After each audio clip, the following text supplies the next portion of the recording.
Welcome back to the B Main. It's episode number 4, and we got a lot to chat about here tonight. We've got some hot news on the ARCA side as well as the Cup Series side. We had the Z-Max Cars Tour go on this weekend with the late model stocks and pro late models as well as the World of Outlaw races happening last night and tonight here at the time of recording, as well as some great races from the NASCAR Cup Series with Atlanta and Coda, as well as we had Connor Zilisch in the Xfinity Series. That all to come. Gavin, let's go ahead and kick it off here. I'm joined by Gavin and Timothy Watson. Let's kick it off with our hot news from ARCA.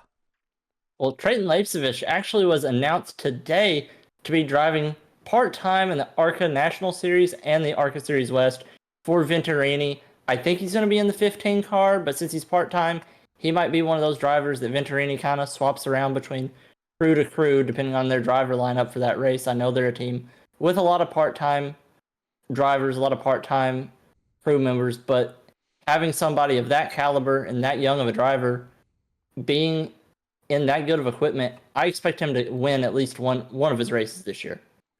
Timothy, I want to get your thoughts on this. I think, and Gavin, you can correct me if I'm wrong, I think Lapsevich ran a lot last year in the Cars Tour, and I believe it was mostly pro late models.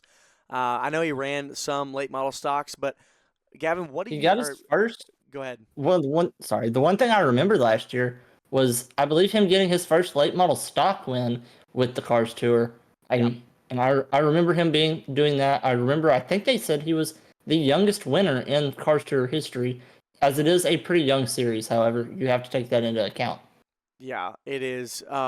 Timothy, what do you know about Lapsevich? I mean, this is a big move to go to ARCA. I know that he ran some of the Cars Tour last year, but he didn't, run a multitude of seasons. We've seen Brendan Butterbean Queen. He's going to be full-time in ARCA this year, but he ran 3 seasons in late model stocks prior to making that move. So do you think this might be a little bit early in his development?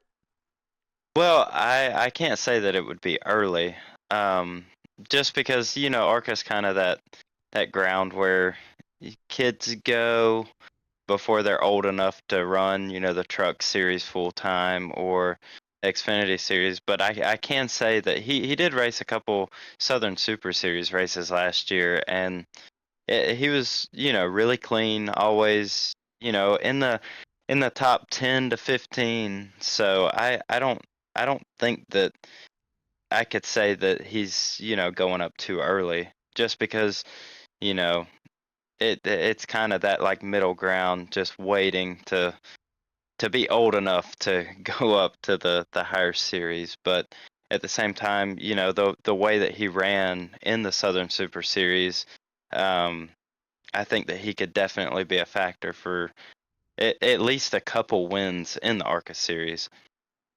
Well, I definitely want to see how it goes here for him. And so I guess we'll just have to see. I imagine he's probably going to run that number 15, Gavin, here for a good bit of races. And on to our next news. It's going to be with the NASCAR Cup Series. Catherine Legg is going to drive the Live Fast Motorsports 78 this upcoming weekend at Phoenix. Yeah, Scott. Catherine Legg is really a talented, interesting driver.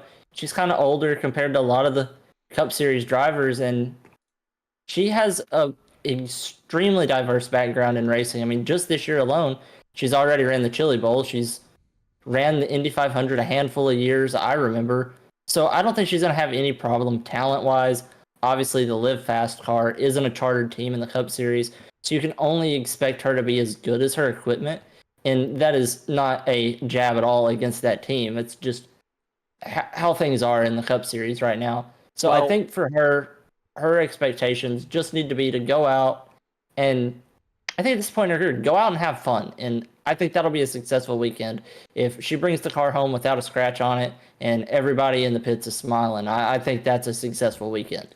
Well, I mean, when we talked about her before, we talked about Beard Motorsports, back what Live Fast Motorsport was when they were full-time. They have one full-time employee.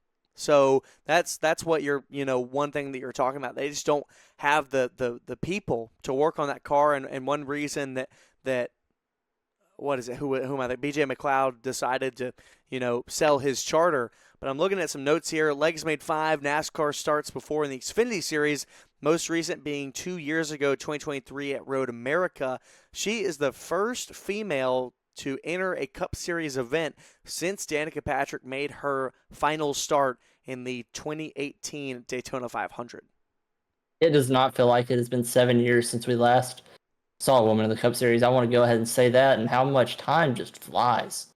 Dude, every time I see like when we talk about Jade Avedisan, which we're going to talk about her here more tonight, we talk about Tody Breidinger, we talk about Haley Deegan, some of these drivers that have tried to make their way, and some of them still trying to make their way up through the ranks of stock car racing. We talk about Katie Hedinger, we talk about Lainey Bice, I get really excited because I remember the first few years when I started watching NASCAR, Danica Patrick was a great personality and she had great speed out there at points. It seemed like she always just got caught up in something. And I don't know why. I just get excited. I'm like, oh, will this be the woman that makes it up to the Cup Series that brings another woman up to the top tier?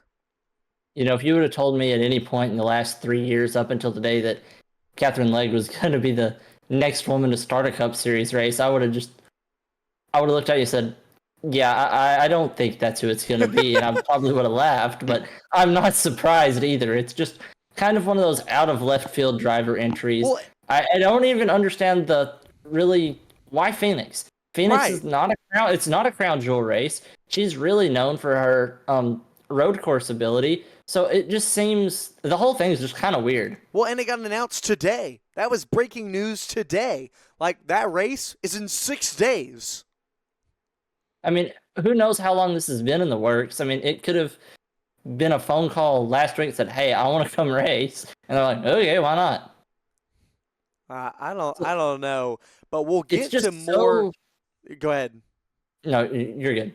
Well, I mean, we'll get to more Cup Series stuff because we've got a lot to handle here in this race. But I think let's jump into our asphalt side.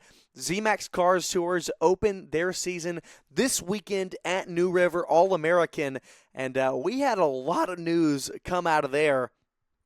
Earlier, a few days before, we had a little bit of hot news from them. We had Landon Lewis signed a full-time deal to drive the 29 car for KHI for the whole season. And then Donovan Strauss signed a full-time deal with Hettinger Racing. So 2 drivers right near the beginning of the season signing some late-time deals. And, both of those drivers have pretty big shoes to fill, especially Landon Lewis coming in, kind of being Brent Cruz's replacement. And he was one of the championship favorites last year, and I think Brent's not even 18 years old yet. I don't even know if he's 17 yet. And so Landon Lewis has huge shoes to fill there at KHI. I think he's going to be fine. But having to compare yourself to what Brent Cruz accomplished last year is going to put a little bit of added stress on anybody. And Donovan Strauss is a driver I don't know a whole lot about, but I do know that the Hettinger Racing team isn't the top tier team, but it is a very solid team with good equipment. And I do know Katie Hedinger is a very fast driver. So it's going to be interesting to see how these 2 drivers fill in those shoes this year. Yeah, and something I can speak on is I know both of these drivers pretty personally, especially Donovan Strauss. I was his teammate in Legend Car Racing for a little while, but they're both very, very good drivers. There's no doubt about that, especially Donovan Strauss. But Landon has big shoes to fill, but I feel like he will very, very easily. Just knowing the kind of driver he is, he's always been good in whatever he whatever he gets in.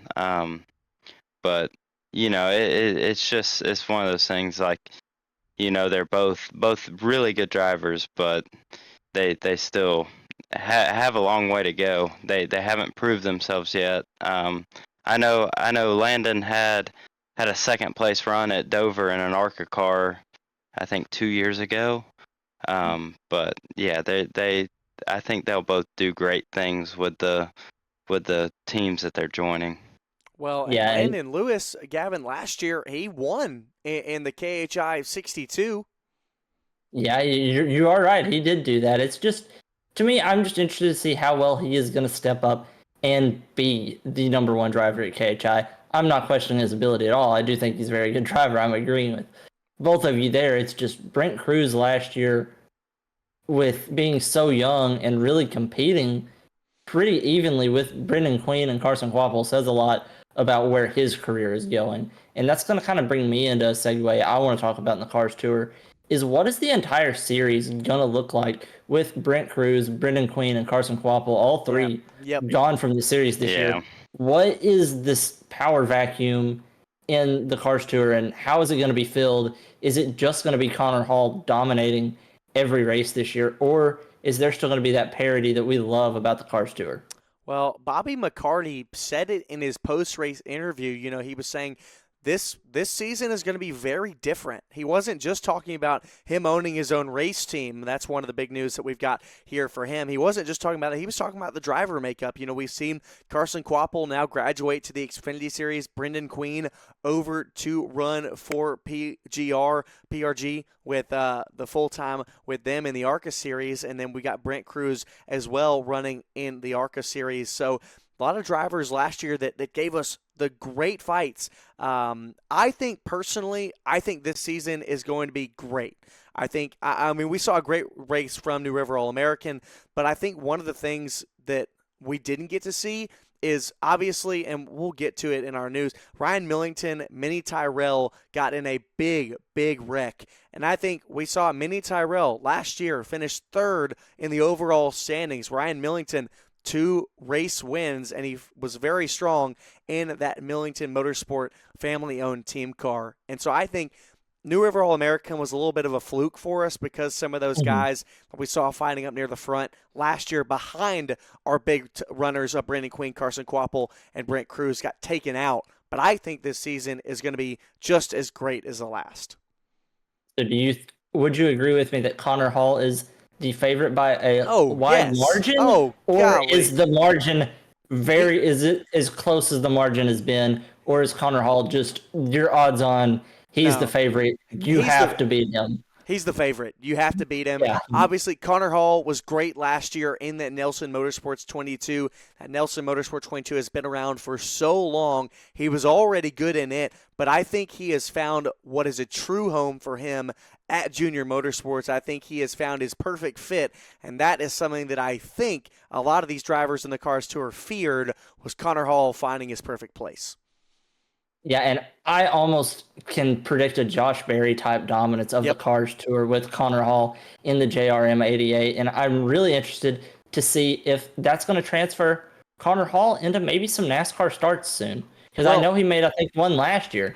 Yeah, well, and I'll say, like, I say that he's going to be the one to beat. But I think there are drivers in there that can beat him. Again, Mini Tyrell, I think he is another one of those underdog favorites. I love him. First of all, name, so cool. Second of all, he runs my number. It's not his, it's mine. 81, always been mine. Everyone should know that across the motorsport world.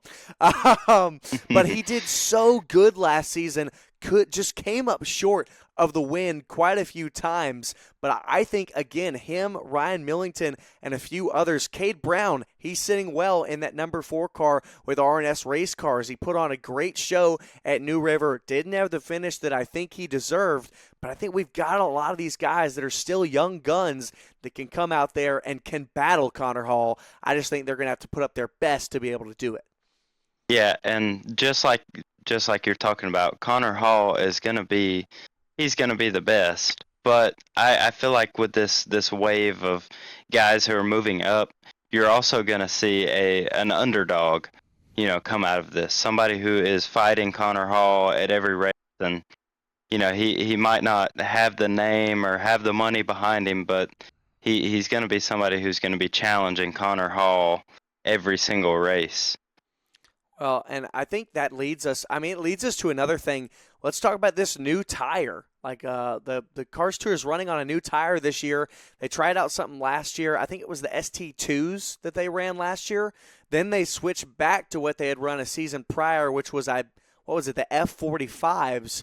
Yeah, the Ep.45s. Yeah, and I think they had said a lot of drivers last season, they tried with those SC2s. They were hard tires, so they didn't fall off as much, and they had a ton of grip. Drivers didn't like how inconsistent the tire was from session to session, and so that eventually led the Cars Tour to go back to the F45s that they had previously. This year, they went with Hoosier, developed a new tire to try to find something a little harder, but that had good wear, but consistency through the sessions. I think that's going to be something, Timothy and Gavin, that is really going to some of our drivers are going to have to figure that out. Who will rise to the top in terms of learning this new tire the quickest? Yeah, I heard a little bit about the new tire. I believe it's called the F45 with a star on it. Yep. So it's kind of similar to the deal we dealt with in the super late models earlier at Speedfest, where we had been on a tire that had the same name, but then it they just added a star to it. So it was a little different. Well, actually, a lot different, but the name was basically the same. Yeah. So I believe, it's going to be the same thing with everything else. The big teams are going to figure it out really fast, and the smaller teams are just going to have to catch up eventually. Yeah, I mean, Gavin, I want to hear your thoughts on this tire compound. Come on. Yeah, I'm just really impressed with how well Hoosier works with these teams. Is one thing I've really noticed over the past few years, and really as my entire time as a NASCAR fan, is how NASCAR and Goodyear's relationship has its ups and downs, and how Hoosier is really doing a good job lately of working super well with just about every tour and every discipline of racing that they work with, and that's just one thing that impresses me. And as somebody who's not really a tire expert at all, I just want to say that I'm proud of Hoosier for the effort that they're putting into each and every one of their compounds for all these different series. We had some big moves happen in the offseason here with the late model stocks. Start with a few of them. Carson Lofton he's in that Nelson Motorsports 22. And so we saw him. He had a 4th place run here from New River All-American. Carson won 5 races in the Smart Mod Tour last year at just 15 years old. And I will say, and Timothy, you might have some stuff to talk about this, Carson Lofton is known to be quite aggressive. Yeah, I don't know much about him, and I've never watched him race, but I know the Smart Mod Tour is, kind of a place where people who are up and coming go. As far as, like, I know some people who have went from Legend Cars to the Smart Mod Tour, and they've found good success there. Like they've had great runs, but I don't know much about him or anything, so I really can't comment on how aggressive he can be. I think it's one thing. I think one place that I have seen it. I got to call a special race about a week and a half ago. What is it? I think it was Tour Mods at Southern National on iRacing, and he was quite a weapon there. But he ran very well at New River All-American, and I think he did it right. A lot of people, we talk about drivers that we know might be aggressive, and I don't know whether it's him, a difference in running modifieds or late model stocks, but he really stepped into the shoes of that Nelson Motorsports 22 because, I mean, we've spoken about it before. That Nelson Motorsport 22 has been in this series ever since its beginning. It's one of the oldest teams that has been with the Cars Tour ever since its start so many seasons ago. And I think Lofton really has stepped into those shoes because, remember, Connor Hall was there last year. Yeah, and that's one thing I want to say is I think having Connor Hall as your previous driver and now going to just a 15-year-old is you are going to see a very different driving style as with how aggressive Carson Lofton is known to be. However, look at the rest of the Cars Tour. Just almost every driver in the field is super aggressive. You're looking at a field of 25 to 30 cars on most nights, and you have to battle for each and every position, each and every point, every single lap. So if you aren't aggressive, you're going to get shuffled to the back, and you're not going to get anything accomplished one thing I have to say about aggressive driving, especially in a late model stock, scared money don't make money. It's hey, look, I'd have to agree with that one. Another big move, Carson Kvapil's brother, Caden Kvapil, moves to the JRM number 8. Now, we're not sure if that is a full-time ride for him or if it is just part-time. We saw him run in the number 8 at the Icebreaker at Florence Motor Speedway, but he did run a New River All-American, and he finished 6th. Now, saying that, he was running about in the fifth place when he got into an incident over halfway into the race, battled back from inside about 17th or so up to 6th. So a driver that we saw that has run in the past 2 years in the pro late model section of the Cars Tour this year has now come over into late model stock side and did pretty darn well for himself.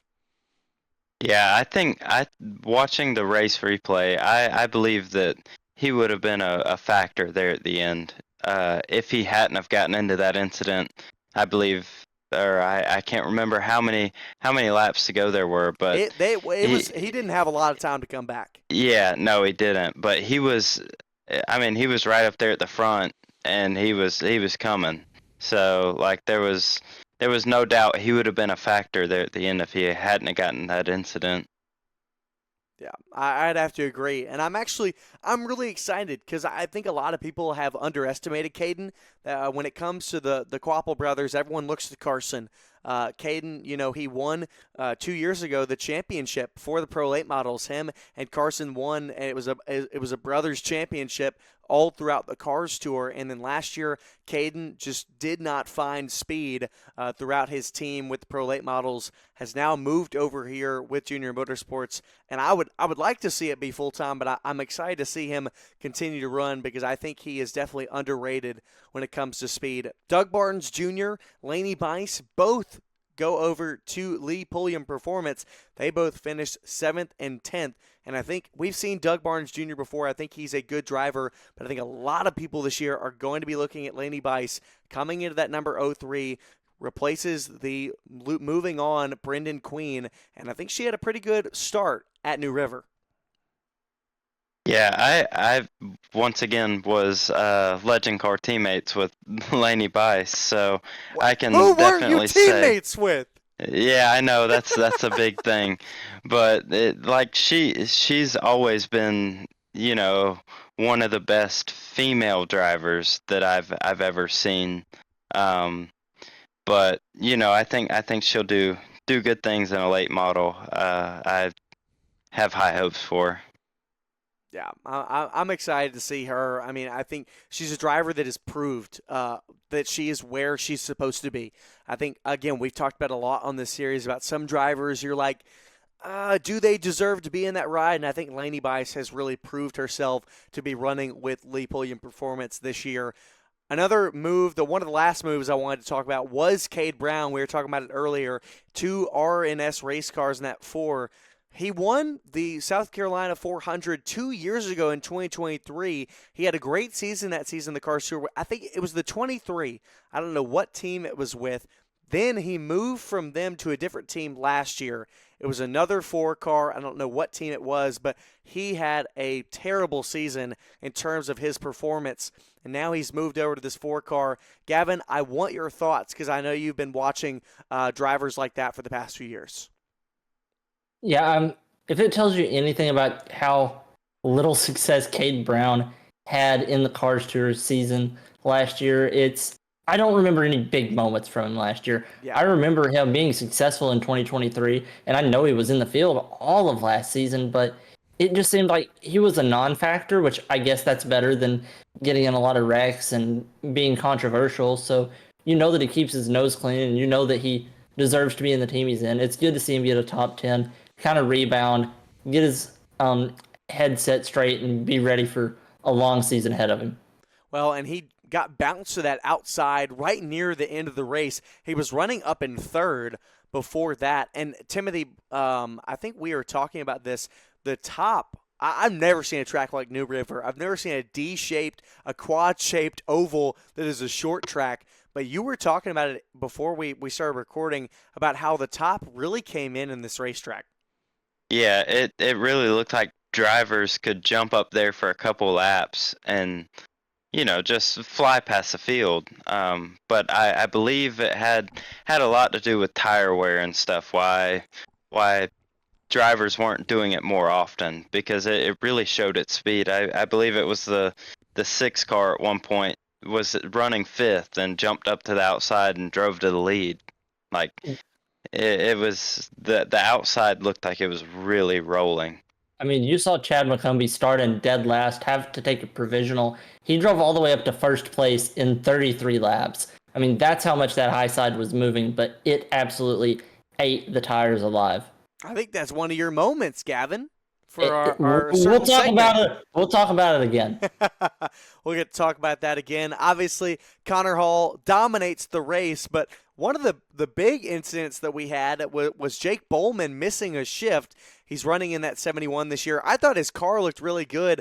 I'm not sure what happened, why he went out of the race after this incident, because he qualified second, was running with Connor Hall up through the first 20 or so laps of this race, and was putting up good speed, but he misses a shift. This is where Minnie Tyrell, Ryan Millington, and Connor Jones get involved. You saw Jared Fryer. He was really more like Jared Flyer, and he was up in the air, jumps over Ryan Millington, comes back down on his nose, and that ended his day for sure. Talking about Connor Jones, he slams the outside wall hard with the right front. His day is done. Connor Jones continues to have bad luck. It came from New Smyrna. He won twice, got disqualified twice, then had the win taken away from him throughout races. He spun in the 200 lapper of the Clyde Hart Memorial. He just has had a terrible start to 2025. I mean, I don't even know what to say other than Connor Jones in the terrible, horrible, very bad 2025. I mean, it's just everything that can go wrong has gone wrong for Connor Hall. And Connor Jones, by the way. Yeah. And I kind of feel bad because we have talked a good bit about Connor Jones before. Everyone knows that he has been controversial in his racing career before, but he said it at the beginning of 2025. He was going to race differently. He was going to have a different mindset. And he's racing differently. Well, and that's the thing. I don't think any of the results he has had has been because of that mindset. I don't think it's because, I'm not going to wreck somebody or I'm not going to be really, really, really aggressive. Like, we've just seen his team trying a little hard and right side weight. Then we saw, over the 200 lapper or the 100 lapper for the super lates, we saw that they didn't quite calculate their fuel, how much the fuel would burn. These little mistakes here at the Cars Tour race, an incident that he could not have avoided. Like, I don't think any of it has to do with his driving style. And I don't know. I want to see how that driving style plays out, because I think in the races where he got disqualified, I think we saw him race the cleanest we've ever gotten to see him before, and he was doing really well because of it. Which I think one thing that Connor Jones needs to figure out is you can make better decisions and not change your mentality. I feel like he's almost changed his mentality a little bit, and I think he's going to continue to do that, not on purpose, as he continues to have bad luck. And it reminds me of a situation with Noah Gragson a few years ago when he was still in the Xfinity Series with JRM. He had a few run-ins with other drivers and was involved in a few incidents, and he got to talking about, well, I'm going to try driving smarter. I'm not going to make as many bad decisions. And then, yeah, he fell off. Well, his pace fell off a little bit. He started stringing a few good finishes together, and then bad things continued to happen, much like what happened to Connor Jones right now. And that's when Noah said, you know what, I'm going to take my aggression back. I'm just going to be smarter, but I'm still going to be as aggressive as I've always been. Yeah. And that is when Noah Gragson's career absolutely skyrocketed. And I think Connor Jones has the tools to be fast, but he just has to know that being smart doesn't mean not being aggressive. Right. And he needs to figure that out. And if he stays up at the front of the field, doesn't lay back and just kind of putter around, you're not going to get into the bad part of the field if you stay in the front of the field. You're not going to get in mid-pack incidents if you're not running in the mid-pack. And that's what I think he needs to get figured out from now until his next handful of races is be up front and be as aggressive as you've always been. Just don't wreck anybody. Don't let your temper get the best of you. Yeah. Timothy, I want to hear your thoughts on this because I know that you've gotten to race around Jones a good bit. Yeah, I've had one very saddening, I guess, run-in with him in the 2019 Legends National race. I was in the position to win the national championship, and he took me out. So the way I kind of think of it is like, oh, this is like the karma coming back to him. But it's hard to say that because I've seen him race, the past couple races, and he's been extremely clean. And it's hard to watch him do so well, and then it all comes crumbling down without, being a little bit upset for the guy. Because I mean, he's been doing very well, but it just hasn't quite worked out for him. But the way I think of it, because I've raced around him a bunch and been on the other end of his, very aggressive racing. So it's hard for me to look at it in a positive light. Yeah. So, Well, and but yeah. I think he'll, figure it out and he'll do very well just because, you've seen the speed out of him. I can't remember if it was the 2022 or 2023 Snowball Derby, but he qualified second for it. And, that's a very great accomplishment in its own. So it's hard to, sit here and say, oh, well, it's all coming, all the dirty stuff that he's done is all coming back to him just because he's starting to do really well and race really clean. Yeah. Mhm. I'd have to say so. So Connor Hall dominates that race, gets the win here, first win with Junior Motorsports. And we get on to the pro late models, and I thought this was a lot more of a tamer race. I mean, it started before the race even started.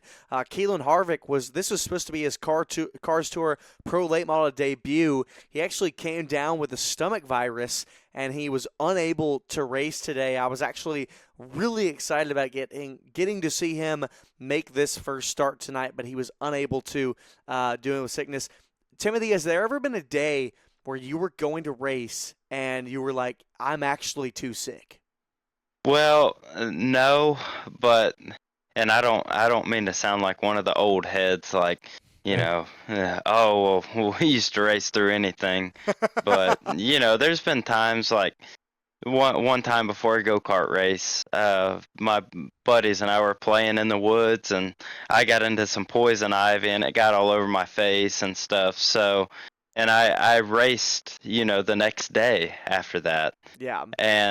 But the same thing is like it wasn't a stomach virus. Yeah. I couldn't imagine making several hundred laps Oh, no. in a late model of anything with a stomach virus And because 12 years old, no less. yeah. And I was probably about 10 whenever I had that happen to me. Mhm. Yeah.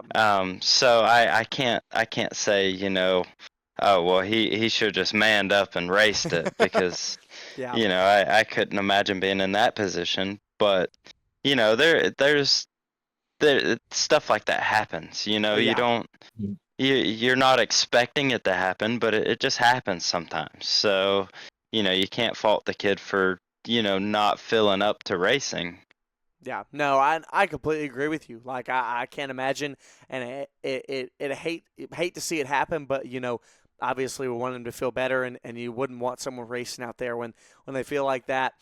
Again, a pretty tame race. The big news that we got to see was Jade Avedisan winning after a disqualification from TJ DeCare. I put it in the notes here. I honestly thought that Jade, I was counting it up as the cautions came. There were 2 cautions prior to the last 2 cautions, and I think it was when Jade was hunting down Tristan McKee. I think she would have gotten around McKee naturally on her own. I think she was fast enough. Yeah, I think she was as well. I mean, her car was set up for a long run, I believe, or it might just be her driving style. And That Tristan was because McKee she had 0 drive off the restart.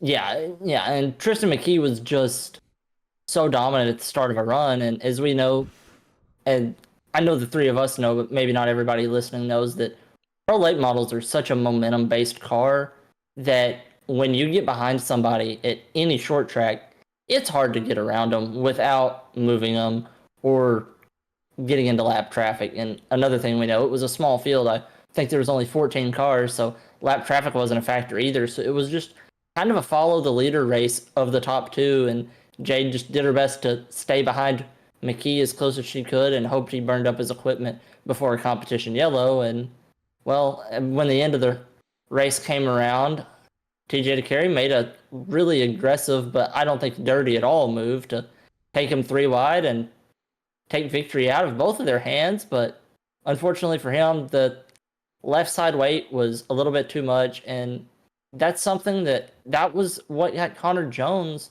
2 wins taken away back in Florida. So the left side weight and the inspection of the pro late models might be a story for the rest of the year. This might not just be some freak incidents happening at the start of the season. This is a story that we need to keep following, is how many pro late model drivers are going to get disqualified for when they win races. And we just need to see how far into the season that stays a thing. Yeah, and the left side weight really plays a factor in these pro late models, because the more left side weight you can run, the faster you can turn the corner and the more momentum you can carry. So, like I said, I guess last episode, like it's going to get to a point to where teams are tired of losing races because they're getting DQ'd. So they're going to start dialing it back, whether it happens this year or 2 years down the road. It's going to get to a point to where the teams are like, well, it's not worth running that close, to the line, because the guy who finishes behind us every week is, making weight. So it's just going to get to that point to where these teams are going to get tired of being DQ'd, or they're going to get scared of being DQ'd, so they're going to get further and further from that line. Well, and I've got to ask Timothy, do you think that's from like the effective fuel burn of just trying to get it so close to where you think this is how much fuel you'll have left in the tank after the race to make weight? Yeah, it definitely is a factor. But I know that there's new fuel cells now that kind of reduce that risk. I don't know exactly how they work. I'm pretty sure that they're pretty much all on the left side. Like, they try and move the fuel cell as far to the left side as they can, so that they reduce that risk. But it's just going to play out the way it does. Mm-hmm. Yeah. Well, and that one of the things, TJ DeCare, a driver last year that was very, very close to winning. And I think even though we had this disqualification, I think he's one of those drivers that we need to keep an eye on. Like, I think he's one of those guys that we could see try to do something here in the pro late model competition this year, as well as Tristan McKee. McKee obviously signed a deal this offseason with Spire Motorsports as a development driver. And I was actually doing a broadcast the other night, and I was talking with someone, and they mentioned this to me, and when he said it to me, I wanted to get y'all's thoughts on it. He said that Spire Motorsports was, developing Tristan McKee too fast. And I wanted to hear y'all's thoughts on that. Like, do you think he's being developed too fast, or do you think this is on the right path? Well, my thoughts about that is, you can never develop somebody too fast. You can move them up too quick. But if you're solely focused on, making this kid a better driver, as long as they don't lose, the will to go out and race every weekend, they'll never be developed too fast. Now, you can move, like if you were to just jump him up straight into the ARCA series or the truck series, that could be very disheartening to a young driver, because they're used to winning everything, and then they get up there and they aren't winning anything at all, and they decide that racing just isn't for me. That could be very harmful to a young driver. But I think as far as like developing, going and testing as much as you can in these higher series cars, that's never a bad thing because they can always learn, they can always just become a better driver. So I mean, it's just kind of a thought. Just if you're developing the kid, then just let them do it. It's never going to be harmful. But if you start moving them up too fast, then I believe that can be harmful. Yeah. Yeah, and you gotta look. It's a pro late model. It's not like they're thrusting him into the truck series for as many short tracks as they can throw him at before he's 18. No, he's running a pro late model. And yes, it is at the highest level of pro late models, but he's a young development driver in a series specifically designed to develop the young drivers that are the best drivers of his age range. I mean, Jade Avedisan's 18. Keelan Harvick was supposed to run. He's 12. So, no, Right. I don't think they're developing him too quick. And I think he's on the perfect pace to being developed. And I think he's very fortunate to be with Spire right now. And I think that's going to do nothing but help his career as long as they're not turning it into a job and taking away his passion for racing at too young of an age. Okay, Have, that just made me think. So go ahead, because I wanted to move on to someone else. So go ahead, Timothy.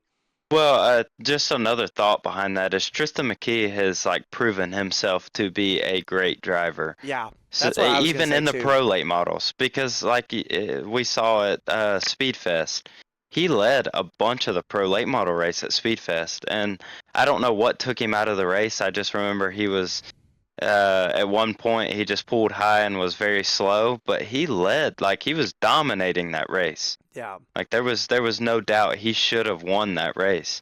So I don't think that him signing with a big team to run a bunch of pro late model races is going to be a bad thing for him. Well, and that just made me think of when Gavin, you were talking about it, about the differences of age groups running in the pro late models. You mentioned Keelan Harvick, making his first start. Timothy, you just said it. It can be one of those things where you might move a driver up too fast. Do y'all think that this might be one of those things?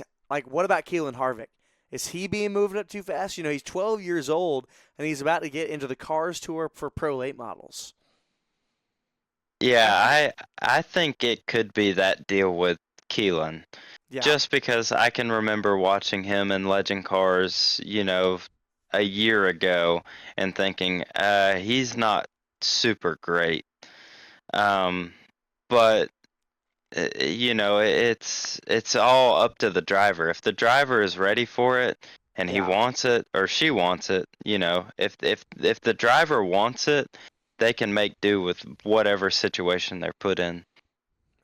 And that's what I'm going to point out about Keelan is I haven't watched his career as closely. Like, I have not got to watch a full race that he is in yet, but he's getting in a KHI Pro Late model, so he's getting in a great car.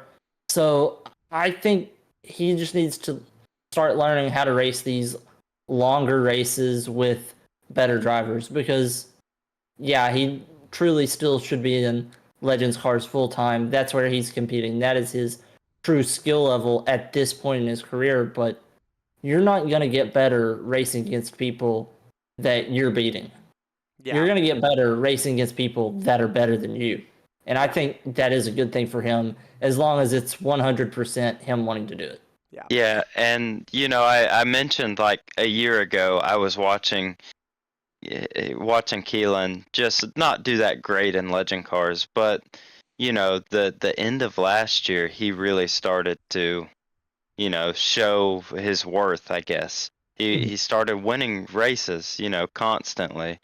And it's hard once you start winning races like that not to just go ahead and move up. And it's a good thing for a driver once you start winning races and every checkered flag you take in first starts to mean less, then that would be the best point to move up because you're not winning against people who are better than you, just like you said. You're just beating the same old guy every single weekend. So yeah, I don't. It's hard to say as young as he is if they're moving him up too fast, Yeah. just because when I started racing legend cars, you had to be 12 years old just to race one. Yep. And you could get special like permission to race at 10 or 11. So but still, you had to be 12 years old to just jump in a legend car. So it's hard to say as young as he is. Yeah, I just thought of it and wanted to get y'all's opinions. Obviously, we had Jade win, first woman ever to win, and I think she would have won naturally on her own. I know that she's obviously probably she was ecstatic to win, but I think every driver, especially for your first win, you wouldn't want it to come by the way of disqualification, but. As she said in her interview, a win is a win. So congratulations to Jade Avedisan, first woman in a Cars Tour series to win. That was everything from the Cars Tour. We had a quick little moment I just wanted to recap the Alabama 200 at Montgomery, a pro late model race. John Bolin got to win. I know you race against him a good bit, Timothy. He is a former Show Me the Money Series champion at Montgomery Motor Speedway. He was won literally everything else in that series except the Alabama 200. Yeah. And he got it this year. I don't want to. Well, I guess the best way to compare this win is like Earnhardt winning the 500. Like this is one of those moments. You've seen him win at Daytona a million times, but he's never won the big one. Mm-hmm. So, like you've seen John Bolin win in every race he can at Montgomery, but he's finished second at the Alabama 200 many years. Like he's finished second there so many times, but to see him finally win the big one it's just a great thing to see. I mean, can you imagine if we know how excited he was this weekend winning the Alabama 200, what's it going to be like when Bubba Pollard finally wins the Snowball Derby? Dude, yeah, literally. That's going to be something. I think we'll be able to see that, but Bolin won over Carson Brown. Brown had led most of the race, but John Bolin, I mean, deserved to get it done. Absolutely. And especially with the short run speed that he had all night. Like if they wouldn't have had that caution right there at the end, then I don't know if he'd have been able to get it done. Yeah. But he was just they had that caution and he was faster, so He said, I've got to do this, like everything on this restart. And then he said, once he got the lead, all right, 5 perfect laps. And he did it. Yeah. So good job to John Bolin. We've got a little bit of dirt stuff. And what is it, Gavin? I remember I was asking like 2 days ago, I was like, do we have anything? Because we had a pretty much dry week except for the last 2 nights. Yeah, almost everybody was off major racing for the Dirt Series. There were some medium-sized races out in California, a few races up in the Northeast, but your main race that happened this weekend was last night and tonight, just wrapped up a few hours ago. David Gravel swept the World of Outlaws weekends, went at Volusia. I promise they won't be back there for a long time. I swear, seems like they've done nothing. Literally. We've been at Volusia for longer than the B-Main has existed. That's actually true. We have been at Volusia the entire lifespan of the B-Main.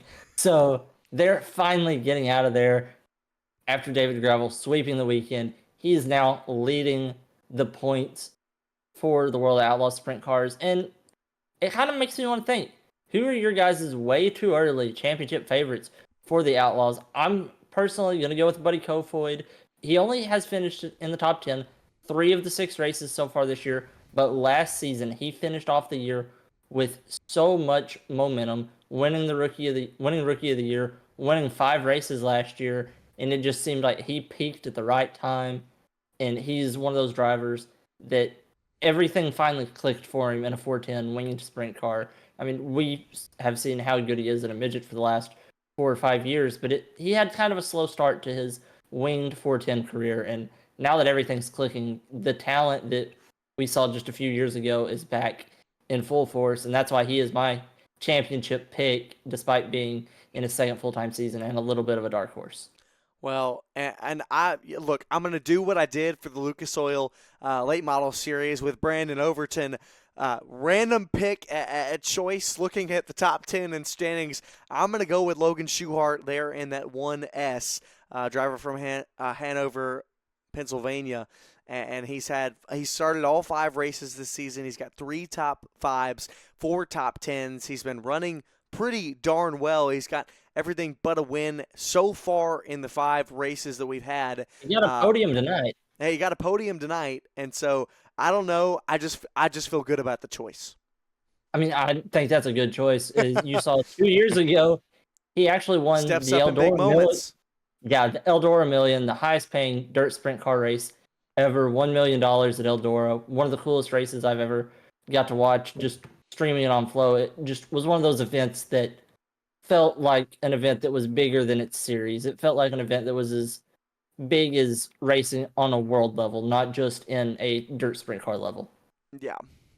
And Yeah, what about you, Timothy? I gotta go with a little bit of an underdog here, you know. But I believe Donnie Schatz will get it done this year. I know he's only had 3 top 10s so far, but I think I gotta go with the underdog. Yeah, the winningest active driver in the world of Outlaws. Yeah.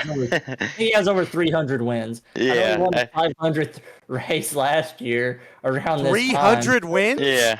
Yes. What? Yeah, Oh my that's my gosh. underdog pick. Right. Yeah, and he's not the winningest driver of all time either.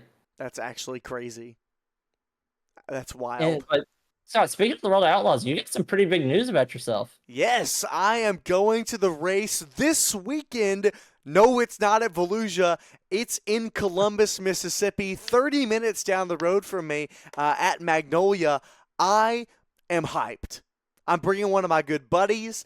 I've never been to a dirt race before. You know, I've been to a good. Bring goggles. You better Wear bring your your goggles. Oh, dude, Yep. I don't have goggles. Oh, you Do better I need get to some. invest? Dude, what if I Yes, bring? you need what to if I- invest. What if I bring like swimmer goggles? And I'm Because like, you'll that's watch what the everybody there will be entire wearing. race. You'll watch the entire race through squinted eyes if you don't bring okay, goggles. this is good.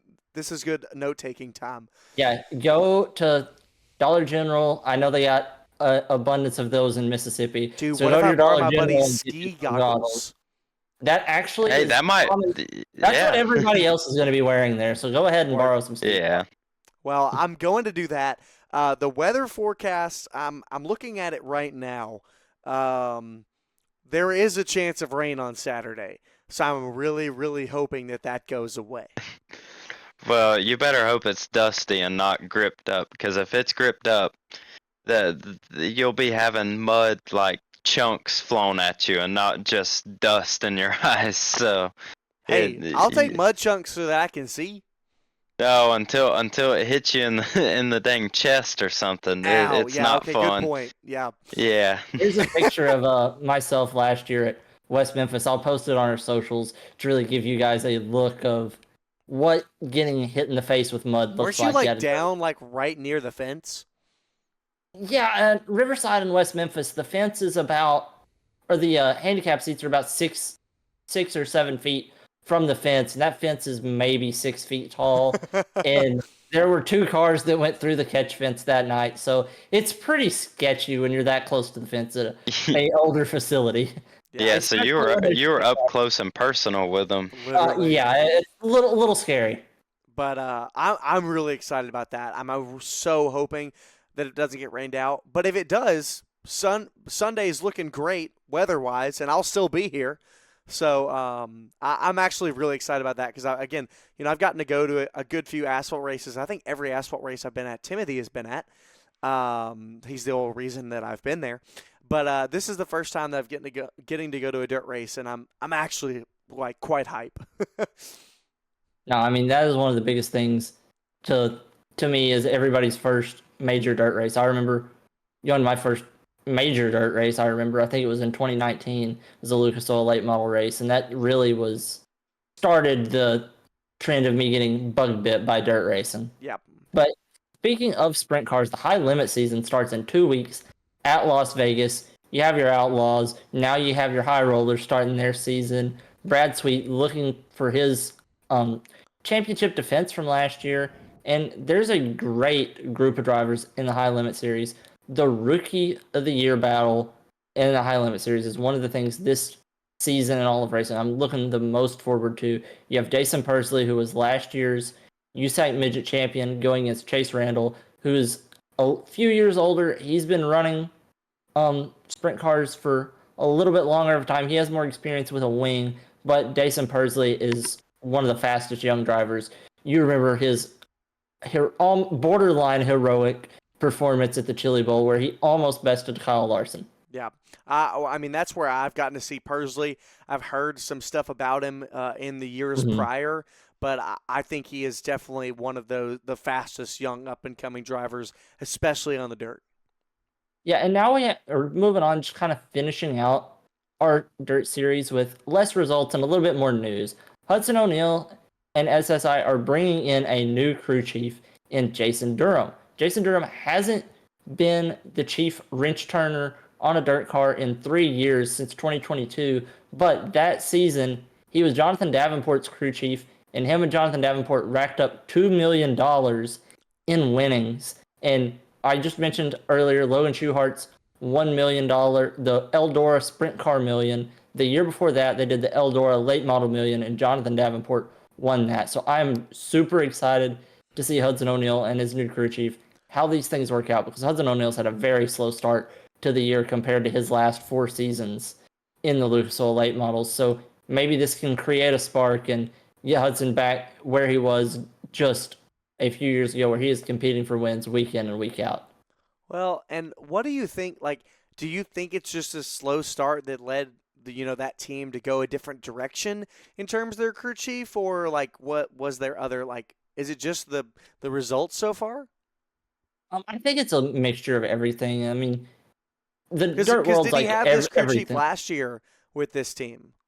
I believe so. I believe it was the same crew chief that stayed when everything happened with Ricky Thornton, Hudson O'Neal, everybody going what Every I which consider direction. the first ever three-way trade in motorsports.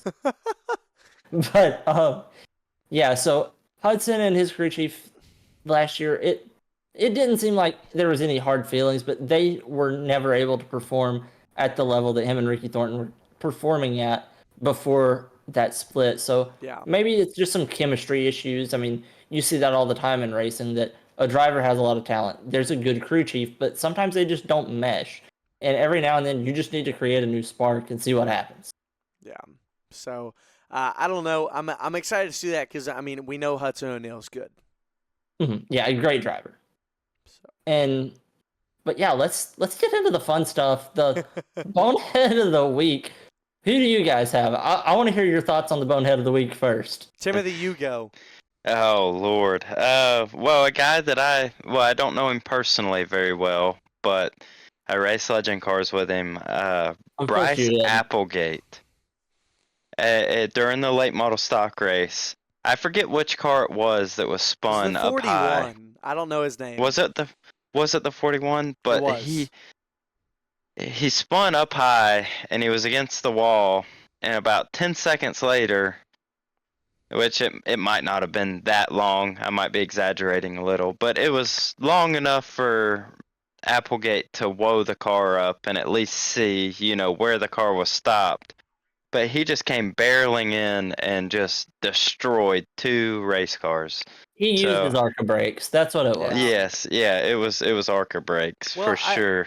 I think he was trying to get through the wreck and gain some spots, and he just, started going with some speed behind Doug Barnes Jr., and then Doug Barnes Jr. pulls up and slows down, and then Applegate cuts down left, and then boom, there he is. Honestly, when Applegate stepped out of the car, I was like, is that Tyler Reddick, but even smaller? Yeah, and another comment that I have on that is it's very tempting as a driver when you see carnage in front of you and you think you have an open lane just to drive through it, to gain those positions. But at the end of the day, Yeah, it works in iRacing, but It doesn't hurt in in iRacing either. yeah, it really doesn't hurt in iRacing. You know, you hit like that in iRacing, and you just reset the car and get a new one. Um, but in real life, you kind of have to be more cautious. But I know it's tempting, even in real life, but it's not worth it at the end of the day. So I think that's gonna be my bonehead move of the week. Yeah. I think mine. So that was mine at first, but I think I just kind of look back. I looked through the Pro Late Model race, and I think it came from the Blue Man Group. The guys from what is it? Who was it? Bryson Lopez Racing. That's what I'm going to call them from now on. There were three of That them. is They're, awesome. they're the Blue Man Group. Yes. I hear And the Blue so Man Group. I don't remember which one of them it was because they're all the same. I think it was the 6 turning the 31 on one of the late race cautions, but I forgot to mention it in our note ahead. I was going to surprise both of you with that mark of the Blue Man Group, but Gavin saw it earlier, but I was really proud of when I came up with that. But I was sitting in the race and I was like, I saw the three of them were lined up and I was like, this is reminding me of something familiar. I'm like, what is it? And I was like, it's the Blue Man Group. So I that was mean, mine. that's pretty good. Yeah, Um, that's really good. my bonehead of the week, it's actually going to be the bonehead of last week, is we're going to go back to Atlanta, go to the truck race, and whoever was driving the jet dryer just absolutely gave the entire field a good old-fashioned kitty litter bath Yeah. with the speedy dry. And it wasn't a move that hurt anybody. It wasn't anything that was bad at all. It was just It was just it was dumb.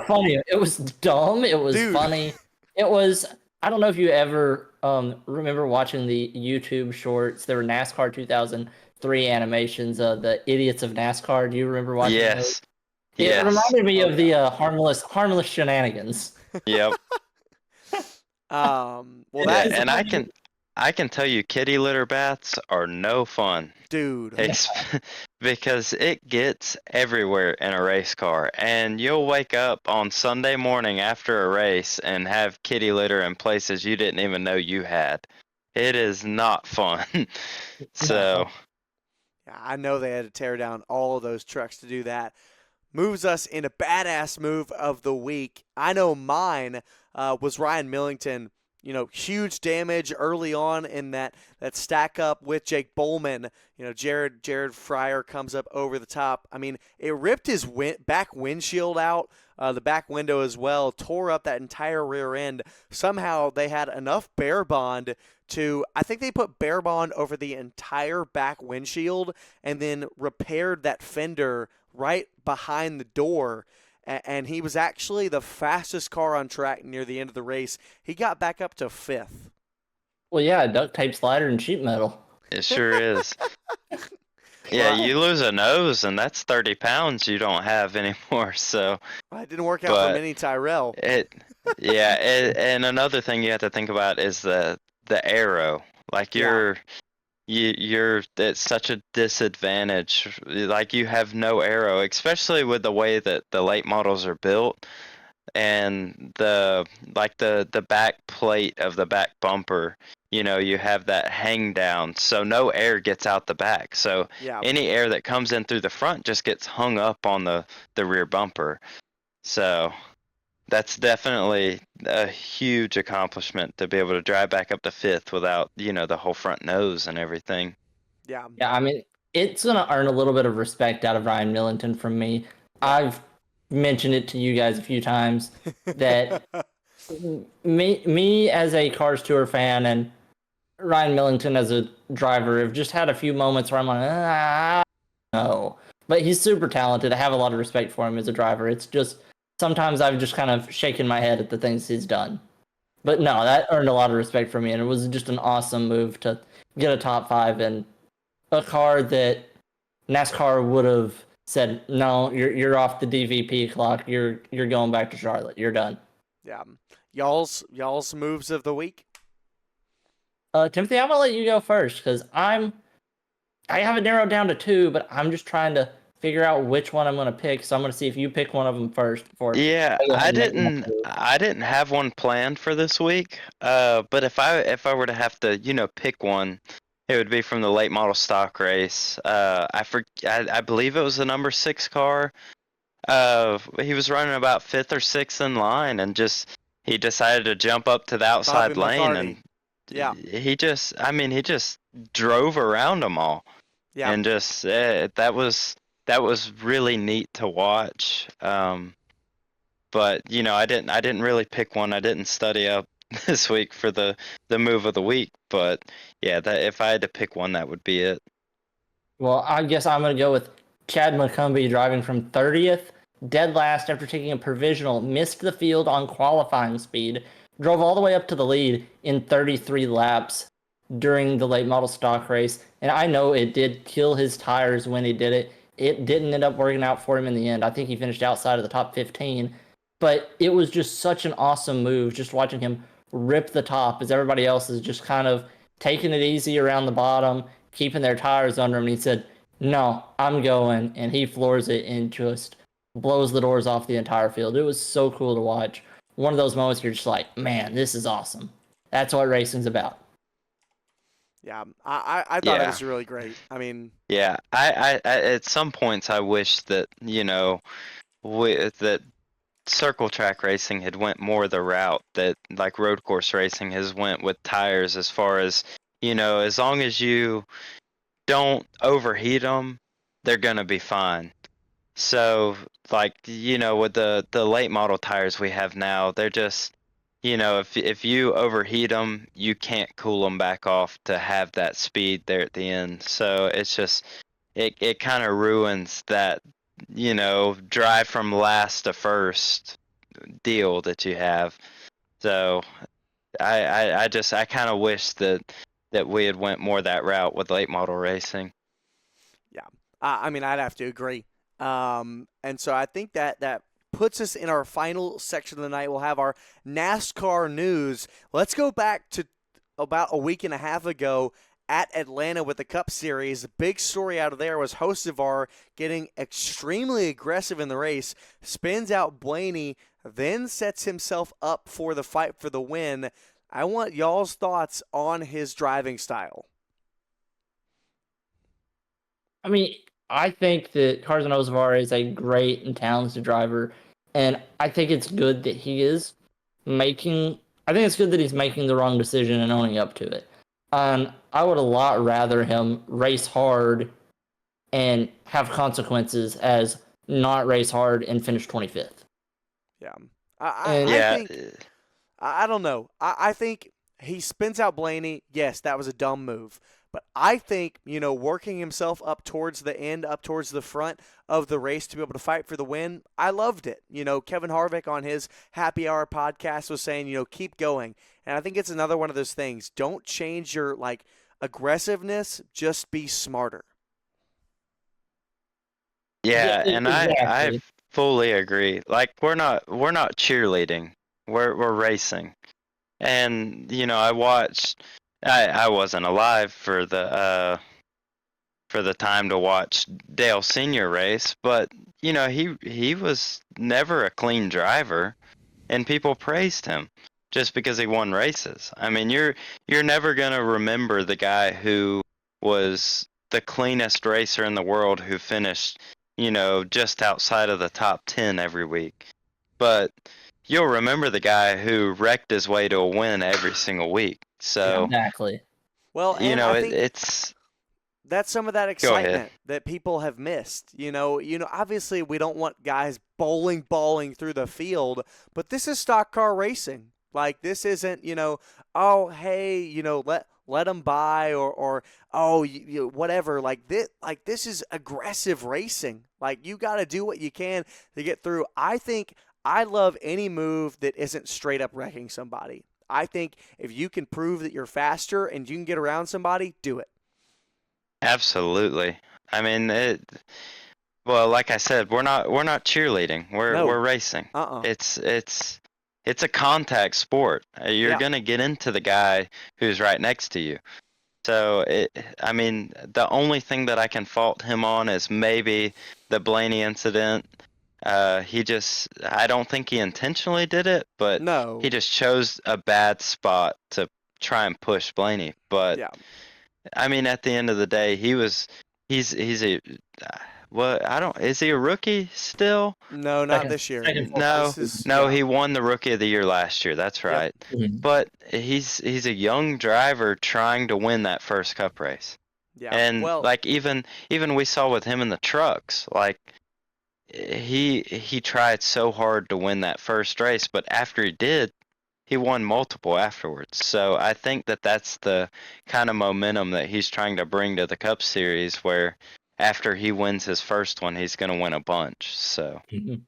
yeah, I'd have to agree. And I think I love it. I think just don't change your aggression, make smarter moves. But yeah, I think that is like his aggressiveness is more of what we need. Like we saw it out of Ross Chastain. People got on his butt, and then he just started calming down. But guess what? Ever since then, we saw an abysmal year from the number one last year, and we haven't seen much out of him right now in this early part of the season yet. So I think it's another one of those things where instead of just being smarter, he just like backed off.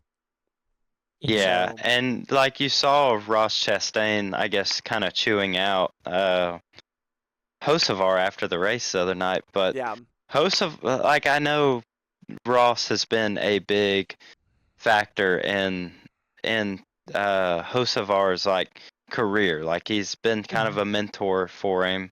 But at the end of the day, Carson's there to win a race for himself. He's not trying to push some other guy to a win. He's trying to right. be the guy who wins. Mhm. Yeah. Exactly.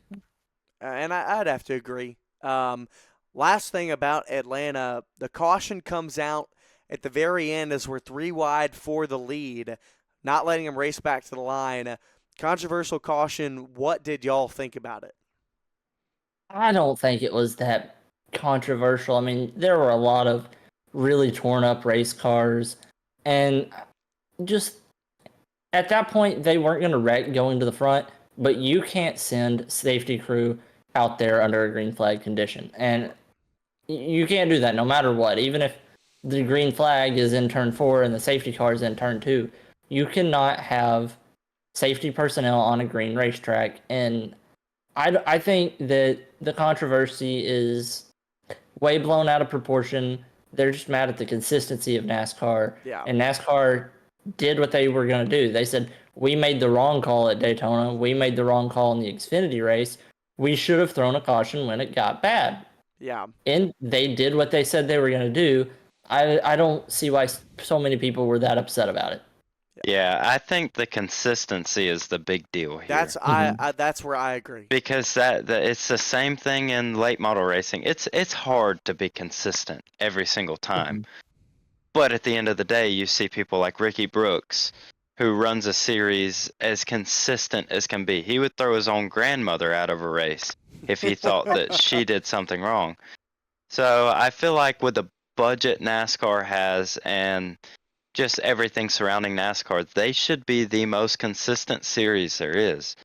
But I still believe that they should have let the leaders race back to the checkered. I understand the not being able to get safety cars uh to the cars on track that are wrecked, but I still think that they should have let that one race out because I think it would have been a really close finish and it would have been really good. But Yeah. at the same time, you have to think like Dale would have never won the 500 if there wouldn't have been cautions thrown prematurely. So you just kind of have to think back to that. But at the end of the day, it's all consistency. If they're consistent on their calls every single time, no matter if it's premature every single time, I feel like there'd be a lot less controversy with it. Yeah. I think I'd say the same thing of just finding that consistency. And again, I know it's hard, but you are the premier series of stock car racing, so I feel like there's a way to find some sort of system that you can say, all right, this is deserving or whatever. I think I would have loved to see them race back to the line. And in the moment I was upset, I saw some news as I dove deeper that Josh Berry had a 50G impact with the wall. And obviously that is high impact force. And so that's one of those things where he could have been severely injured. Luckily he was not. But it's one of those things of, you never know if anyone is injured or not. It's just it's hard. And I think that's one of the things that we talk about. Oh, how can they do it? We don't know. They don't know. It's just one of those things where I don't know how to fix it, and I don't know if they know either right now.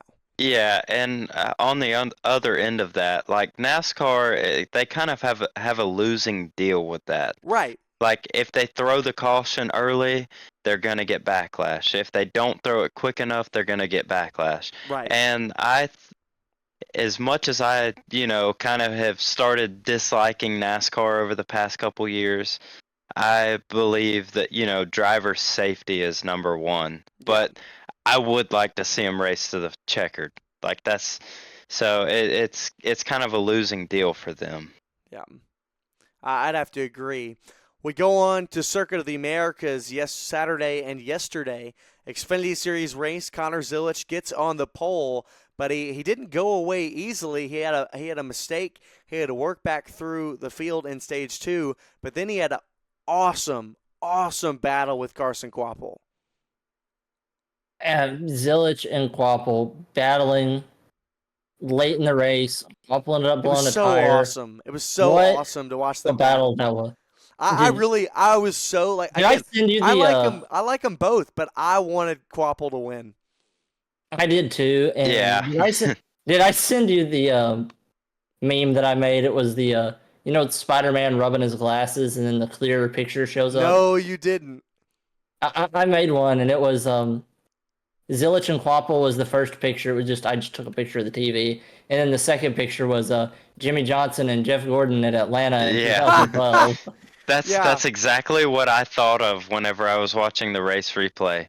Like I thought of Jimmy Johnson and Jeff Gordon. Like, and I feel like we might have that kind of rivalry here in the next couple years with Zilisch and Kvapil, maybe in the Cup Series. I hope it's in the Cup Series. I mean, I know we've been sitting here talking for a while, but I'm gonna go ahead and stoke the flame.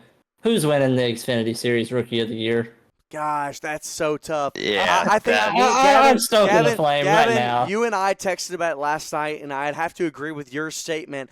Zilisch is someone that goes out there. I think he can win races, but I think Kvapil is one of those that can win championships. At least at the moment. Like, Kvapil is 3 years older. He's got a little bit more under his belt, especially on the stock car side. Like, Zilisch, yes, Daytona 24-hour winner, Sebring 12-hour winner. Like, he has so much under his belt. He's done late model stock races, but I think Kvapil has more on the oval side, and he's got a little bit more maturity.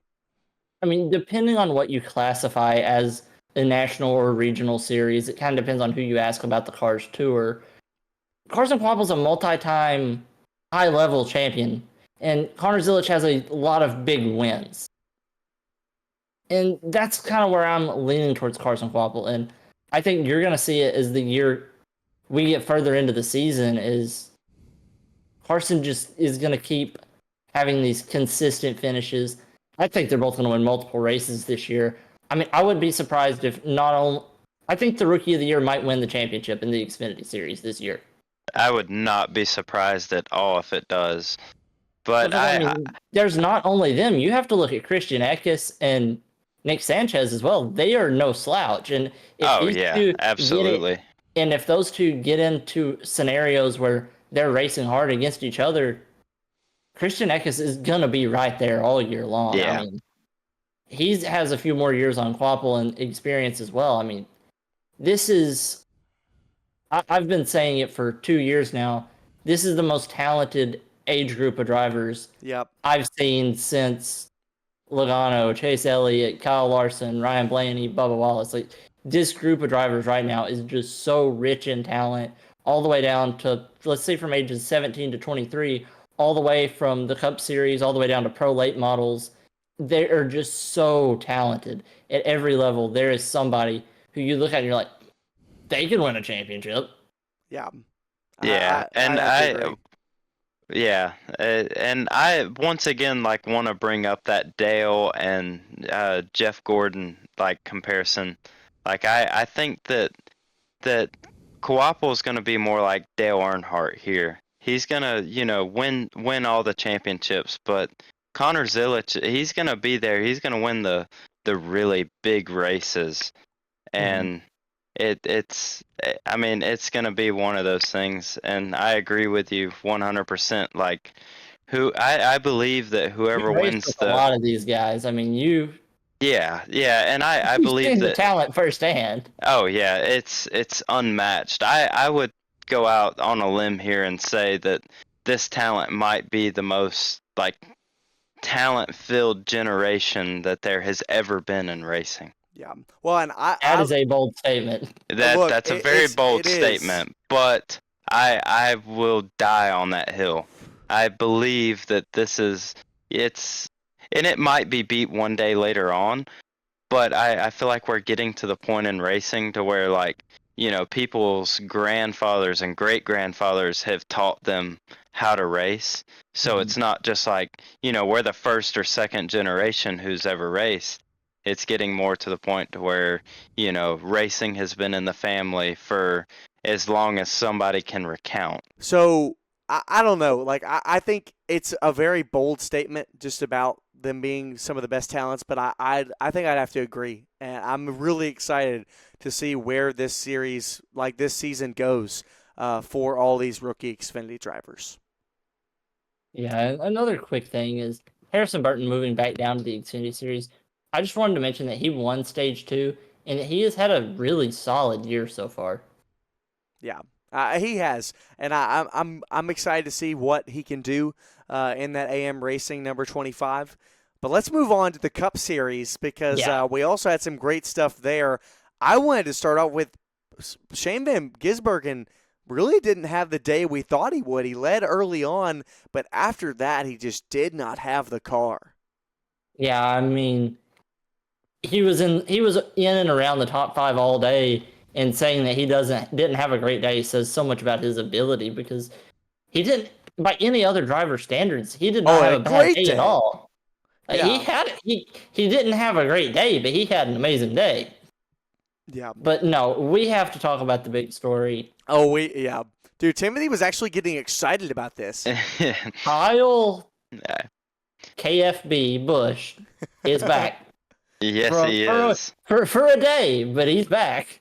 Yeah, and I have never been a Busch fan by any means, but I feel like it's kind of a nostalgia thing for me. Just seeing one of the great, like I would go as far as almost calling him a legend of NASCAR. Yes. Oh yeah. Yeah. Coming back and just, I mean, he didn't win the race, but he dominated the race. Yeah. Like he was. If you would have showed me halfway through the race, like what was going on, I would have said that he won the race. Yeah. Dude, I was so look, again, I've never been a big Kyle Busch fan either. I've been more of a Kyle Busch fan since he went to RCR. But I don't know why. Like, I just felt that he deserved the win. He had the car. Yeah, I was He disappointed. put up a great race. I was sad, but not also because like I don't have anything against Bell or William Byron or Tyler Reddick, but like I just don't love them. Like I'm not like, oh my gosh, I'd love see Bell to win instead of like blah blah blah. But like I was like of the top 4, I was like I want Busch to win. Like, yeah, and well they're not. Again, I felt he deserved it. Yeah, they're not the personalities like Kyle Busch has been for the past. Yeah. I forget how many years he's been in the Cup Series, but it's 20. Yeah. This is year 22. Yeah. Yeah. So as long as I've been alive, longer than I've been alive, he has been a staple in the Cup Series, and he's always brought us, funny moments over the radio, or just absolute crash out moments in the Truck Series, and Like it's just he's one of the people who, I might not have always looked up to and been like, oh, I want to be like Kyle Busch, but he's been one of the guys who, I've kind of wanted to be like, because he's been, he's made a career in the Cup Series. So Yeah, and I mean, you can't tell the story of NASCAR without Kyle Busch. yeah, absolutely not. And like you said, those other three drivers that were up near the front aren't huge personalities, but I do want to say Christopher Bell this year has shown the most personality I've seen out of him. No, definitely. I Absolutely. have to agree. Yes. Since he showed up in the Truck Series, this is the most personality I've seen out of him. Yeah. And I think it's because Gibbs is kind of letting go of the reins and is letting him race. I think he's happier. He is so. I think he's happier. This is gonna sound so goofy. He's got a gleam in his eye every time he's on camera. That he is just like so stoked to be driving a race car. Yeah. Well, and I think he did really well. Like he put himself in position. Yeah, and anybody that loves racing that much, I have respect for, and I'm gonna be a fan of. Yeah. And so I was happy for Bell, but yeah, out of those top four near the end of the race, I was wanting Kyle Busch to win. Yeah. Or a little bit of me was wanting the true chaos scenario where the top four take each other out and Noah Gragson came in and came away with the win. Because that would have just been the true chaos scenario. Golly. Dude, if we just saw a moment like, what was it, Ross Chastain on AJ Allmendinger, and then he sent AJ into Bowman to move I was there. Dude, oh wait, really? I was there. Yeah, I was there. Wait, that's awesome. I had no idea. That was second year of COTA. I'm Gavin. I've been cool. I've been everywhere that anything cool has happened. But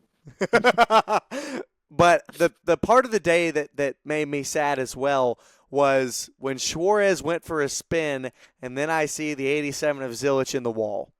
Because I was, dude, I was gutted for he both started, of them, really. he got in the incident in turn one, worked his way back in stage two from the back all the way up to 14th.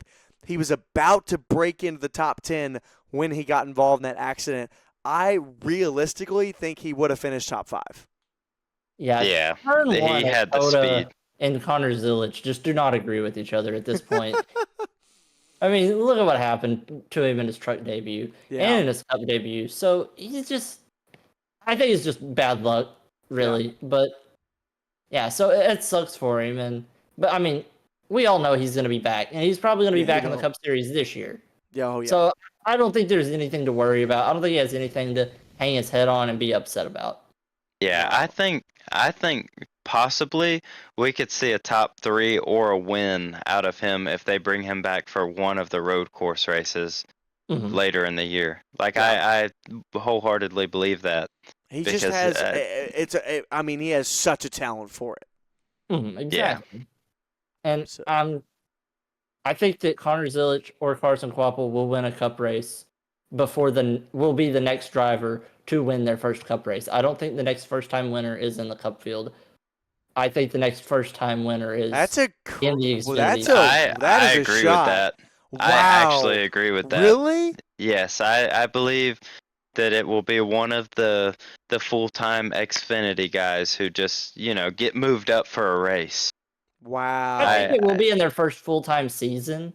Yeah, but well, maybe. I think they will win soon. They're amazing drivers right now. Winning in their first full-time season, I would agree with.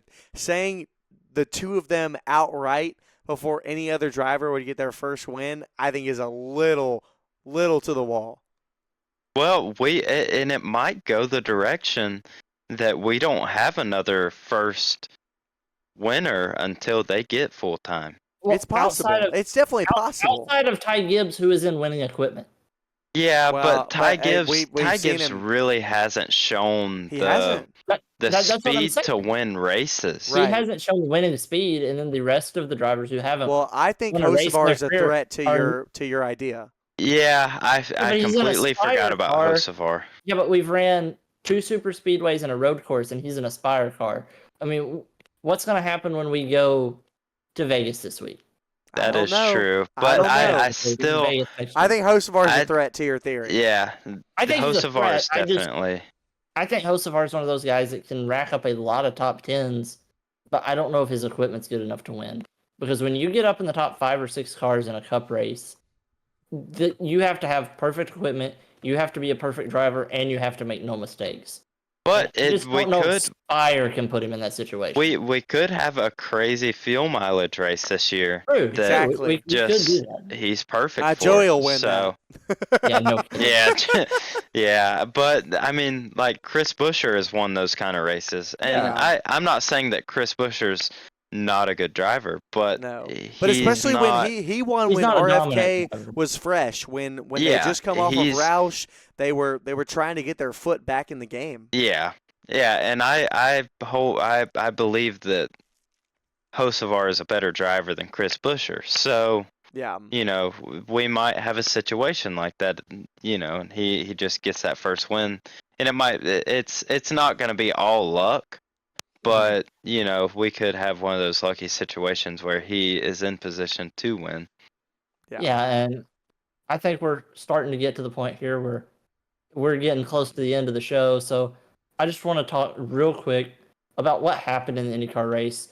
We don't have to cover it in depth, but Alex Palou won the season opener at St. Petersburg. Scott Dixon and Joseph Newgarden rounded out the podium. So the more things changed, the more they stayed the same in IndyCar. The great drivers are still the greatest drivers in the series. At the Indy Next race, Dennis Hogger won as a rookie, and he is from Oslo, Norway, and he actually was an F2 Academy driver for Red Bull for a year. He wasn't with Red Bull last year, but in 2023, he was Red Bull's reserve driver, so he has a lot of talent. Winning his first Indy Next race is also great, as well as Hailie Deegan started in the rear on qualifying speed. She was the lowest qualifier. However, she did finish 14, but take that with a grain of salt. She was the slowest driver on pace, but she did keep a clean car, and she managed to make it through the race with 0 incidents and really zero, I'm going to say 0 mistakes, but she didn't do anything impressive either. yeah. I don't know. I just don't know what her plan is. Like, No, I don't know felt either. Like, but I know. I just felt like she going did what all she the way to needed do. IndyCar was a far cry. Yeah. Yeah, And I feel like the situation with Hailie Deegan is like, and take this with a grain of salt too, but like she was a good woman driver. Like you kind of have to make the comparison. Like, yeah, the monkey can play the piano, but how well can the monkey play the piano? Yeah. Like that's the kind of deal we're getting into now with her. Because yeah, she was good in the K&N series, and she had some decent ARCA runs, but at this point in her career, it's becoming not how good of a woman driver she is, but How good of a she's driver not overall. yes, overall. Yeah, And I mean, out of all the full-time drivers at a national level across the major disciplines in America, I hate to say it about somebody, but I mean, I feel like she would have to be in that bottom 5 or 10 drivers at the national level. Yeah. Yeah, Well, and for that's sure. the thing. Like, she spent so much of her career working on oval racing, and road racing is very different. Like, you can take some things and swing them over, but there is such a different mindset and style when it comes to road racing that I just think she's thrown herself into it. Yeah. But yeah, so that's really it. I don't want to be too hard on anyone though. Like, no, but we have to be honest. Yeah. We have to be honest. We have to be honest. Like, and I think it's like, I don't know. It's as ourselves, like when Timothy's driving in the car, when I'm iRacing, Gavin, when you're iRacing, hopefully when I'm at some point in the car. At all points of life, even when it's a racing or anything else, we have to be honest with ourselves. And if you're lying to yourself, you're hurting yourself. Like, and I think, exactly. Hey, again, Hailie Deegan, she is an excellent driver. But overall, when you stack her up against a lot of the things we have now with the Truck Series field, the Xfinity Series field, and now what she's going to over at Indy Next, like, she just falls down on the tier list. Yeah, and exactly. Like, a good driver, the worst drivers at the professional level are still great drivers. Good racers. Yeah. Yeah. So, but I think we're going to get to talk about some more IndyCar stuff this season. I know we'll dabble a little bit with that with F1 and stuff. We'll definitely keep that to a minimum. I think that's going to do it for us here tonight. Episode number 4. I think this was definitely one of our favorites to get to record. Me and the guys, Gavin and Timothy, talked about, how we want this just to continue to develop, and really it's a conversation for us. We're all friends already. We race weekly. We talk weekly, but we've enjoyed it. Again, if you want to seek sponsorship with us, our email is the bmainpodcast2024@gmail.com. No spaces, all lowercase. Victory Fuel. Hey, anyone else out there? Another big shout out to Elevated Television. I broadcast with them. We're now getting to do a little bit of sponsorship with them. So if you ever want some good iRacing broadcasts, go over to Elevated Television on YouTube. But that's going to do it for us all from tonight. We'll see you next, and we've got some up-and-coming things. I'm going to be up at Magnolia. Timothy and I will be at the Rattler at South Alabama. More stuff up-and-coming with the short track scene. We'll see you in 2 weeks. See you in 2 weeks. Thank you, guys, for listening. This is so fun to be able to do this with the two of you.